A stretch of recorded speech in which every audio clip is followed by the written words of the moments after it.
Blue. Hi guys! Kamusta po sa lahat ng aming mga friend? Ngayon, mag-gender reveal na po tayo sa aming friend na si Macy. Ano ba hula natin? Boy or girl? Ikaw? I thought it's a boy. Oh, ikaw? Boy. Wow, lahat kami puro boy. Pero nakapink kami, ha? Pink.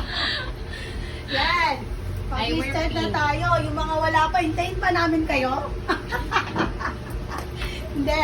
Para matapos natin ang gender reveal ni Macy, para malaman natin kung boy or girl siya. So, yan na. Magka-count tayo ng 1 to 10. 1, 2, 3, 4, 5, 6, 7, 8, 9, 10. O, putukin na ang bola. Bilangin mo Bibilangin ko talaga siya. Ako pa magbibilang. Bilangin mo na. Bilangin ko. Ilan ang pin? Ilan ang pin? 1, 2, 3, Basta babae ako. 4, 5. 5. Ayun ba yung blue? Oh, 5 lang? Pakita mo sa camera ni Tere. Wow! Eto, bibilangin namin kung boy or girl. Ang hawak ko ay pink. Kay Cha is, Cha, doon ka, Cha.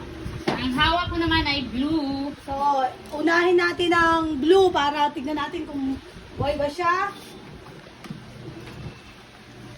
1, 1, 2, 3, 4. Wow! Mukhang may nanalo. Bye. Bibilangin ko naman ang pink nasa akin. Sorry. Wait lang. 1, 2, 3, 4. Wow! Hula namin is a girl. At ang name niya ay si Isabella. Ay, Isabella. Yan ang kanyang pangalan. Isabella, baby Isabella. Yay! Wow, welcome sa ating gender reveal ni Macy. Bye!